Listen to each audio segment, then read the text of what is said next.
అప్పుల బాధలు వెంటాడుతున్నాయా? అయితే 6 JVR వారి జాతిరత్నాలు ధరించండి. నమస్తే. వైఎస్ జగన్మోహన్ రెడ్డి గారు అసెంబ్లీకి మళ్ళీ డుమ్మా కొట్టేస్తున్నారు. అసలే ఆయన రాకపోయినా ఆయన పార్టీకి సంబంధించిన ఎమ్మెల్యేలు కూడా రావట్లేదు. ఈయనే రానివ్వట్లేదా? అసలు నెక్స్ట్ భవిష్యత్తులో అయినా అసెంబ్లీకి వచ్చే అవకాశం ఏమైనా కనిపిస్తుందా? దీని గురించి మనం క్లియర్గా మాట్లాడుకుందాం ఈ వీడియోలో. ప్రస్తుతం నాతో పాటు ఉన్నారు తెలుగుదేశం పార్టీ జాతీయ నాయకులు, పులివెందుల ఫైర్ బ్రాండ్ రిషేందర్ రెడ్డి గారు. మాట్లాడదాం. సార్ నమస్కారం. నమస్కారం అండి. జగన్మోహన్ రెడ్డి గారు ముఖ్యమంత్రిగా పనిచేశారు, ప్రతిపక్ష నాయకుడిగా పనిచేశారు. ఇప్పుడు ప్రతిపక్ష హోదా లేదనుకోండి. ఆయన అసెంబ్లీలో ఉండి గొంతెత్తి ప్రశ్నిస్తే ప్రజల్లో ఒక ఆలోచన వస్తుంది. అరే, నిజంగా నేను మైక్ ఇవ్వట్లేదు కాబట్టి నేను రావట్లేదు అని ఒక సాగు చెప్తున్నప్పుడు నిజంగా మైక్ ఇవ్వకపోతే మైక్ కట్ చేస్తే ఆయనకు సానుభూతి వస్తుంది కదా. ఆ రకమైనటువంటి ఆలోచనతో ఆయన అసెంబ్లీకి రావాలి కదా.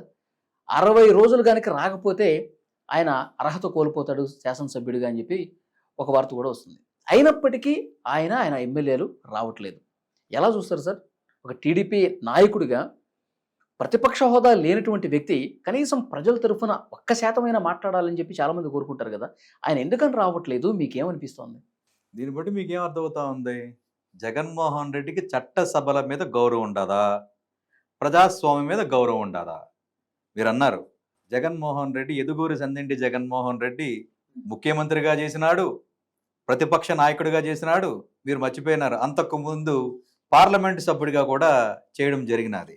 అంటే ప్రజల చేత ఎన్నుకోబడిన ప్రజానాయకుడికి చట్టసభల మీద, ఆ ప్రజల చేత అంటే చట్టసభలకు పంపించే ఈ ప్రజాస్వామ్యం మీద ఎంత విలువ ఉండదో అర్థమైపోతా ఉన్నది. రెండోది, మీరు చెప్పినారు ప్రజాస్వామ్యంలో చట్టసభల్లో జగన్మోహన్ రెడ్డి ప్రతిపక్షంగా లేకపోయినా సరే, ప్రతిపక్ష హోదా లేకపోయినా సరే, శాసనసభ్యుడిగా తన హక్కులు ఉపయోగించుకొని ప్రజల గొంతుకై మాట్లాడొచ్చు కదా అని.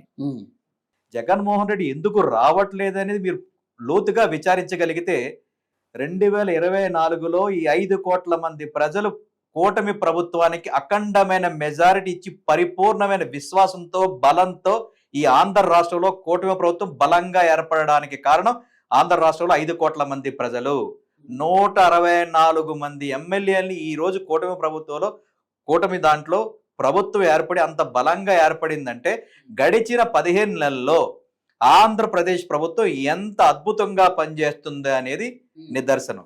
ఇంక జగన్మోహన్ రెడ్డి రాకపోవడానికి సమస్యలు ఉంటేనే కదా నువ్వు వచ్చి చట్టసభలో వచ్చి మాట్లాడడానికి. ఈ రోజు నువ్వు ఎక్కడి నుంచి పుట్టినావు, నీ పార్టీ ఏడు నుంచి పుట్టినది, నీది ఎలా నడుస్తా ఉండదో, నీ మీద ఎన్ని కేసులు ఉన్నాయో తెలిసినది. జగన్మోహన్ రెడ్డి పార్టీ ఏడు నుంచి పుట్టినదండి? జైలు గోళ్ల మధ్య పుట్టినది. పార్టీ ఎక్కడి నుంచి పెరిగినదండి? అవినీతి సొమ్ముతో పుట్టినది, అక్రమ సంపాదనతో పుట్టినది. సో ఇట్లాంటి వ్యక్తులు 4 గోళ్ల మధ్యనే ఉంటారు తప్పించి 40 వీధుల్లోకి వచ్చి మాట్లాడే దమ్ము ధైర్యం జగన్మోహన్ రెడ్డికి ఉండదా?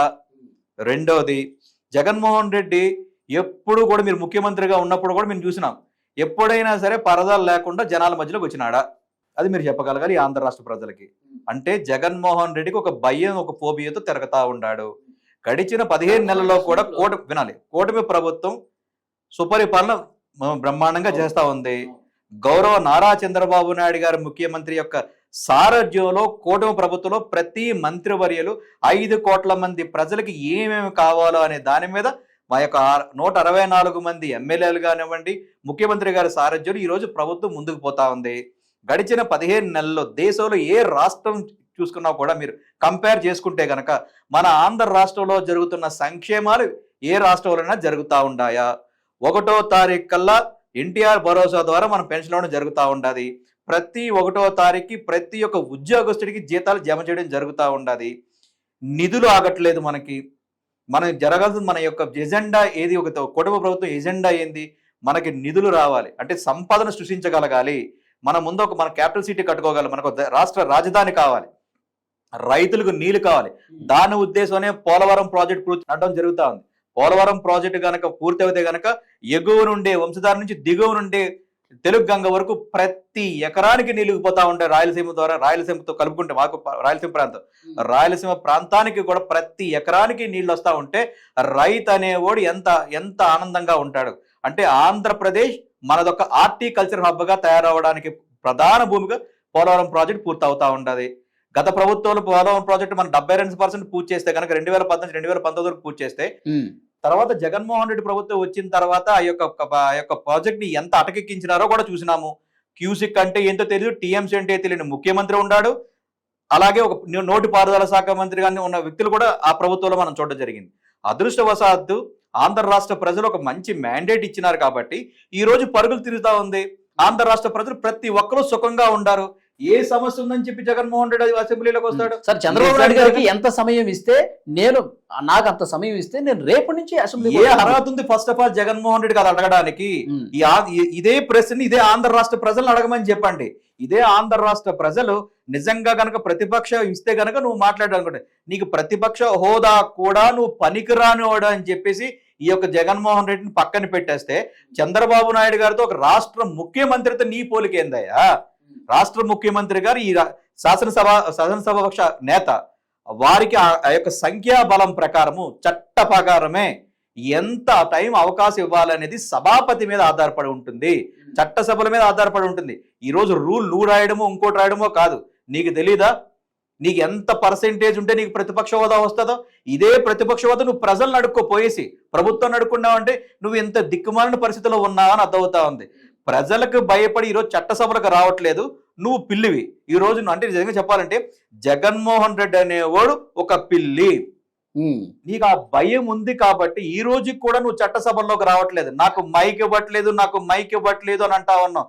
ఆ మైక్ పట్టుకొని రోడ్డు మీదకి పోవయా, జనాలు ఎంతమంది నిలబడతారో చూస్తా ఉంటాము. నీ సెట్టింగ్లు పెట్టుకొని నీ యొక్క దండుపాలెం బ్యాచ్ ప్రభుత్వం భయపడుతున్నట్టు కదా సార్. చంద్రబాబు నాయుడు గారు కానీ 164 మంది కూడా భయంతో వణికిపోతున్నారంట. జగన్మోహన్ రెడ్డి అసెంబ్లీకి వస్తే ఆయన యూరియా కష్టాలు ప్రస్తావిస్తారంట. తర్వాత సూపర్ 6 ఏ విధంగా ఎగ్గొట్టారు, ఎంతమంది అర్హులకి ఇవ్వకుండా పోయారు, ఎంతమంది కట్ చేశారు, అసలు సూపర్ 6 అమలు అవుతుందో లేదో దీన్ని క్వశ్చన్ చేస్తారంట. తర్వాత మెడికల్ కాలేజీలను ప్రైవేటీకరణ చేస్తా ఉన్నారు. చాలా చాలా సమస్యలు ఉన్నాయి. అవన్నీ ఎండగడతాడు కాబట్టి అదే ఎండగట్టేటప్పుడు చట్టసభలోకి రాయ్యా జగన్మోహన్ రెడ్డి. నీకేమైనా దండుబాలెం బ్యాచ్ లాగా నీకు బ్యాండ్ మేళం పెట్టుకుని అసెంబ్లీ గేట్ దగ్గర నుంచి నేనేమైనా చట్టసభల వరకు లోపల తీసుకుపోవాలనా? అంటే నువ్వు అది కోరుకుంటా ఉండవా? నువ్వు అర్థం కావట్లేదు. నీకు ఏ సమస్యలు ఉన్నాయో మీకు గతంలో కూడా చెప్పడం జరిగింది. ప్రతి శాసనసభ్యుడికి తన సమస్యల మీద కానీ తన నియోజకవర్గ సమస్యల మీద కానీ లేకపోతే కనుక రాష్ట్ర సమస్యల కోసం మాట్లాడాలంటే చక్కటి వేదిక. ఎందుకంటే ప్రతి ఒక్క మంత్రి కానీ సాక్షాత్ ముఖ్యమంత్రి గారు కొలువై ఉండే శాసనసభాపతి సమక్షంలో ప్రతి ఒక్క వ్యక్తి అక్కడ కొలువై ఉంటారు. అక్కడ కూర్చోవడం జరుగుతుంది. ప్రతి వ్యక్తితో నువ్వు మాట్లాడటం కూడా జరుగుతుంది. ప్రతి సమస్యను నువ్వు ప్రభుత్వం దృష్టికి తీసుకెళ్లే అవకాశం ఎక్కడైనా ఉందంటే శాసనసభ అవకాశం ఉంటుంది. దాన్ని కూడా ఉపయోగించకుండా తాటాక చెప్పులకి ఏదో మంత్రాలకి చింతకాయలు రాలుతాయనే మాదిరిగా నువ్వు ప్రతి దాని మీద మాట్లాడతానంటే వచ్చి మాట్లాడు. మా దగ్గర ప్రతిగా సమస్య ఉంది. ఈ రోజు యూరియా కోసం నీకు అది రైతులను అడుగుపోయేసి రైతులు ఎంత ఆనందంగా ఉన్నారని తెలుస్తా ఉంది. దేశంలో ఎక్కడా లేని విధంగా ఆంధ్ర రాష్ట్రంలో యూరియా సప్లై జరుగుతూ ఉంది. అట్లాగే మెడికల్ కాలేజీల కోసం అంటా ఉన్నారు. అసలు మెడికల్ కాలేజీకి ఎన్ని సీట్లు ఉంటాయి నువ్వు చెప్పాయా ముందు? అది దానికి సమాధానం చెప్పి ఆంధ్ర రాష్ట్ర ప్రజలకి నీ హయాంలో ఎన్ని మెడికల్ కాలేజీలు కట్టినావు, ఎన్ని సీట్లు తీసుకొచ్చినావు దానికి సమాధానం చెప్పు. మెడికల్ కాలేజీ కోసం ప్రభుత్వం దానికి సంబంధించిన ఖర్చు నువ్వు ఎంతకు పెట్టినావు దానికి సమాధానం చెప్పు. 17 అని చెప్పుకున్నా. అలాగే సూపర్ 6 అంటా ఉన్నావు. ఒకే ఒక్క నిమిషం సాగిస్తావు, 60 సెకండ్లు టైం ఇస్తావు. సూపర్ 6 లో ఎన్ని కార్యక్రమాలు జరిగినాయి, ఎంతమందికి లబ్ధి పొందినారు, ఎంతమంది ప్రభుత్వ ఖజానాకి డబ్బులు ఖర్చు అయినాయో, ఎంత ఆదాయం వచ్చింది, ఎంత ఖర్చు పెట్టామనేది ఒక 60 సెకండ్లో నువ్వు చెప్పగలిగితే మేము కూడా దానికి సమాధానం చెప్తాం. ఇవన్నీ చెప్పకుండా బయట పరదాలు కట్టుకొని తాటాక చెప్పులు చేస్తానంటే నీ ఉడత చెప్పులు ఎవరికి భయపడే పరిస్థితి కూడా లేదు. ఇందాక మీరు అన్నారు జగన్మోహన్ రెడ్డికి 164 మంది భయపడిపోతా ఉంటాడని చెప్పేసి. ముంద నీ ప్యాంట్ తడుచుకో ఫస్ట్. నీ ప్యాంట్ నీకే తడిచిపోతా ఉంది, మేము భయపెట్టాలనా? ఆంధ్ర రాష్ట్ర ప్రజలు నిన్ను ఎప్పుడో భయపెట్టినారు. ఆ భయంతో ఆంధ్ర రాష్ట్రాన్ని వదిలినాం, ఆఖరికి కడక తెలంగాణ వదిలినాం. ఇప్పుడు పోయి తంతే పోయి నువ్వు కర్ణాటకలో నీ ప్యాలెస్ లో పడిన నువ్వు భయం కోసం నువ్వు మాకు చెప్తా ఉండవు. తాడేపల్లి ప్యాలెస్ వదిలి బయటికి రావు నువ్వు. ఆఖరికి నీ 11 మంది ఎమ్మెల్యేలు నిన్ను చీ కొడతా ఉంటారే. ప్రజల చేత ఎన్నుకోబడిన ప్రజాప్రతినిధులు ప్రజలు కట్టిన శిస్తులతో ఈ రోజు నువ్వు జీతభత్యాలు కానివ్వండి, భోగభాగ్యాలు కానీ, సుఖ సంతోషాలు అనుభవిస్తా ఉంటే ఆ ప్రజల కోసం గొంతే మాట్లాడకుండా ఇంట్లో కూర్చొని నువ్వు హరికథలు చెప్తానంటే, పేదరాశి పెద్దం కథలు చెప్తానంటే 5 కోట్ల మంది ప్రజలు వినే పరిస్థితి కూడా లేదు. ఆంధ్ర రాష్ట్ర ప్రభుత్వం వినే అంతకన్నా పరిస్థితి కూడా లేదు. ఈ రోజు జగన్మోహన్ రెడ్డికి ఉడత చెప్పులు ఎవడు భయపడేదేం లేదు. మా ప్రభుత్వం ప్రజా కుటుంబ ప్రభుత్వం, ప్రజల చేత ఎన్నుకోబడిన ప్రజలు అత్యంత విశ్వాసం ఇచ్చిన ప్రభుత్వం ఇది. ఈ ప్రజా ప్రభుత్వం ప్రజల కోసం నిత్యం పనిచేస్తూ ఉంటాయి. ఈ రోజు గౌరవ ముఖ్యమంత్రి గారు రోజుకి 20 గంటలు పనిచేస్తా ఉన్నారంటే దేశంలో ఏ ముఖ్యమంత్రి గారు పనిచేస్తా ఉంటారు? ఇదే ప్రజల కోసం పనిచేస్తా ఉన్నాం కదా. ఏ సంక్షేమ పథకాన్ని ఆగి ఉందా? అభివృద్ధి కార్యక్రమాలు శరవేగంగా జరుగుతున్నాయా లేదా? పోలవరం ప్రాజెక్ట్ తీసుకొనివ్వండి, అమరావతి రాజధాని కానీ తీసుకొనివ్వండి, అలాగే ఇక్కడ పరిశ్రమలు రావడం కానివ్వండి, ఉపాధి అవకాశాలు కానివ్వండి, ఐటీని డెవలప్మెంట్ చేయడం కానివ్వండి, డిఎస్సిని పూర్తి చేయడం కానివ్వండి, ఇన్ని కార్యక్రమాలు చేస్తూ ప్రజలకి ఉచితంగా కూడా సంక్షేమ పథకాలు ఇస్తున్నామంటే అంటే ఇది కష్టపడకుండానే జరుగుతా ఉందా? దీనికి జగన్మోహన్ రెడ్డికి సమాధానం చెప్పండి. ఇవన్నీ తెలుసు కాబట్టే ప్రజల చేత చీ కొట్టించుకుంటున్నాడు కాబట్టే నాకు మాట్లాడడానికి ఏమీ లేదని చెప్పి ఏడుపు తిరిగి మా యొక్క ప్రభుత్వం మీద పడి నాకు చంద్రబాబు నాయుడు గారు ఎంత మాట్లాడితే అంత ఇస్తానని చెప్పి అవాకులు చెవాకులు దద్దమ్మ కబుర్లు మారుకొని ఇప్పటికైనా సరే ప్రజాస్వామ్యం మీద గౌరవం పెట్టుకొని ఇప్పటికే కూడా అసెంబ్లీలో జరుగుతూ ఉంది. ఏ రాష్ట్రంలో కూడా ఏ శాసనసభాపతి కూడా ఆహ్వానించకుండా ఈరోజు ఆంధ్ర రాష్ట్రంలో కూటమి ప్రభుత్వం ఈరోజు ఒక శాసనసభ్యుడిని అసెంబ్లీకి రండి, మీ యొక్క హక్కులు వినియోగించుకోండి అని చెప్పి 10 సార్లు మీడియా ద్వారా కానివ్వండి, వాళ్ళకి లేఖల ద్వారా కూడా పంపిస్తా ఉంటే వీళ్ళకి శాసనసభాపతి మీద గౌరవం లేదు, శాసనసభ మీద లేదు, ఈ యొక్క ప్రజాస్వామ్యం మీద లేదంటే పెద్ద 420 మీరు అర్థం చేసుకోగలగాలి. మిగతా 10 మంది ఎమ్మెల్యేలు కూడా ఎందుకు రావట్లేదు? ఆయన మొన్న అన్నాడు నేను వెళ్ళండి అని చెప్పేసి అన్నాను, నేనేం అడుకోవట్లేదే అంటున్నాడు. అదే దానికి జగన్మోహన్ రెడ్డి ఏమంటాడు? ముందుకు తోస్తా ఉంటాడు, వెనక నుంచి చొక్కా పట్టుకొని లాగుతా ఉంటాడు. అలాంటప్పుడు ఇంకేమంటాడు? మిగతా 10 మంది ఏమంటాడు? మా నాయకుడు పోవద్దు అంటున్నాడు అని చెప్పి ఇతను చెప్పా పెట్టకుండా పోయాం అనుకోండి, మళ్ళీ అనకూడదు కానీ ఇంట్లో 4 గోళ్ళు పెట్టుకుని ఏడస్తాడనేది ఒక ఉంది. జగన్మోహన్ రెడ్డి ఏడుపు క్యాండిడేటే. పోతా ఉన్నప్పుడు ఏం చేస్తాడు? డోర్లు వేసుకుని అని ఏడుస్తా ఉంటాడు. మళ్ళీ ఆ ఏడుపు మాకెందుకని చెప్పి కనవ 10 మంది ఎమ్మెల్యేలు గమ్మున ఉంటా ఉంటారు. ఎవరైనా సరే, మీరు కూడా ఇందాక అన్నారు, ఏ శాసనసభ్యుడైనా సరే చట్టసభలకు గౌరవించి 60 రోజులు కనుక రాకపోతే గనక అనర్హత వేసి అనేది ఖచ్చితంగా జరుగుతా ఉంది. ఆ భయంతో నేను వస్తాడంటారా భవిష్యత్తులో? అది చూడాలి. అదే చెప్తా ఉన్నాను కదా, రాకపోతే చొక్కా పట్టుకుని ప్రజలు లాక్కొని వస్తారండి. మీరు నేను కాదు, తెలుగుదేశం పార్టీ నాయకుడిగా నేను కాదు, విలేకరుగా మీరు కాదు, ప్రభుత్వానికి దానికి సంబంధం అయితే ఏమీ లేదు. చట్టసభలను గౌరవించే శాసనసభలు ఖచ్చితంగా రావాల్సిందే. లేకపోతే ఇదే చట్టసభలకు పంపించిన అదే ప్రజలు చొక్కా పట్టుకుని లాక్కొని వస్తారు. ఎలా లాక్కొని వస్తారో చూద్దాము. రాలేనప్పుడు శాసనసభ తీసుకునే అవకాశం ఖచ్చితంగా ఉంది. ఇప్పటికే ఆల్రెడీ 5 కోట్ల మంది ఆంధ్ర రాష్ట్రంలో ఈ చర్చ జరుగుతూ ఉంది. ఎందుకు జగన్మోహన్ రెడ్డి 11 మంది సభ్యులతో ఎందుకు వెళ్ళపోవట్లేదని అది తెలుస్తా ఉంది.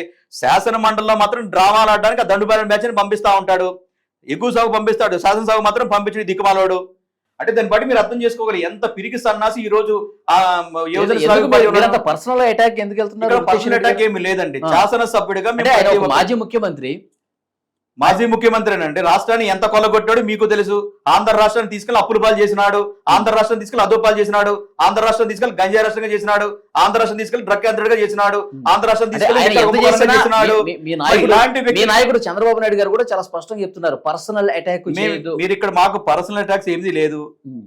మా పార్టీ ఎప్పుడు కూడా సిద్ధాంతం క్రమశిక్షణతో ఉంటాము.